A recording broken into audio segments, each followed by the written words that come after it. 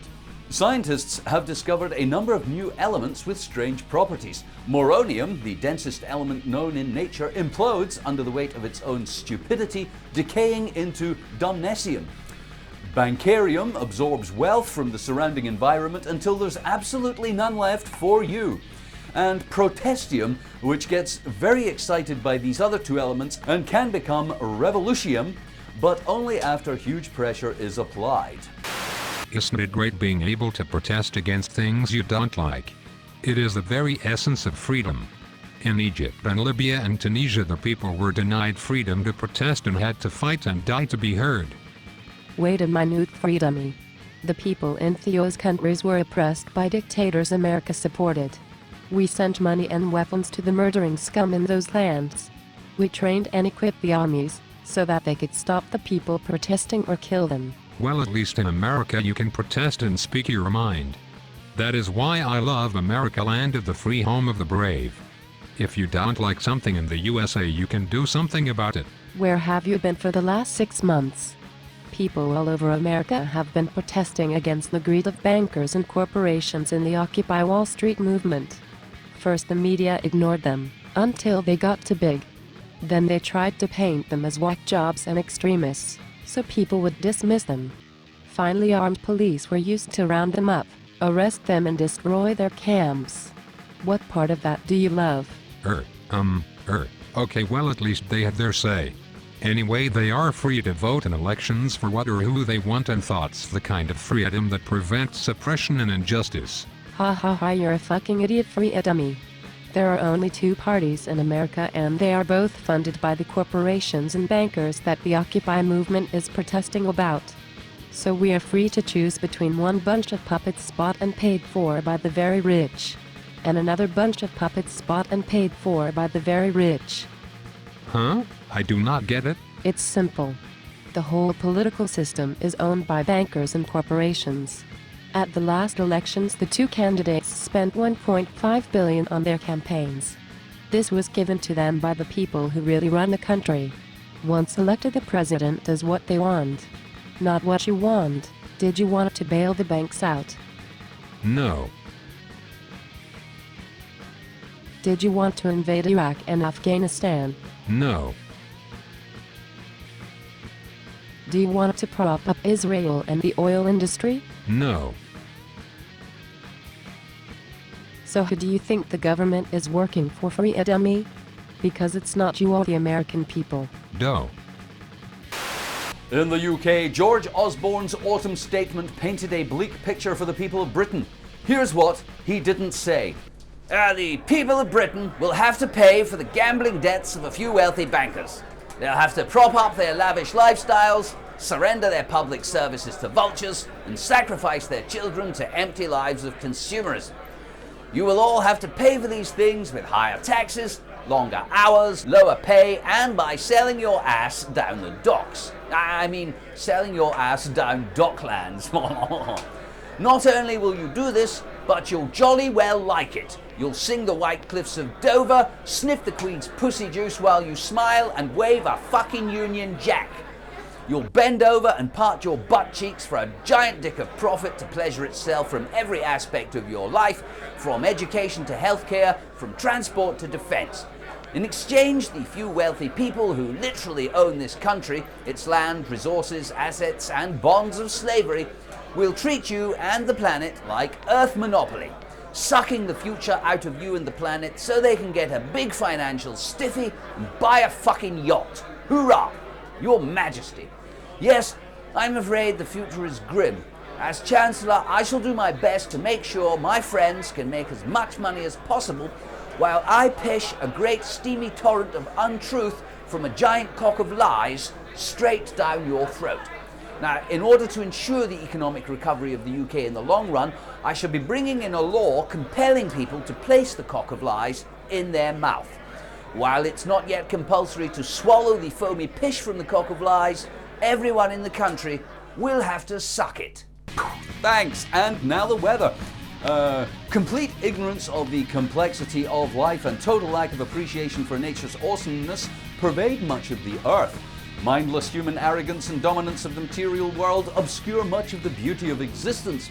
But the long-range forecast looks promising, with the extinction of large mammals anytime soon and the diversification of fungus into the new dominant life form on Earth.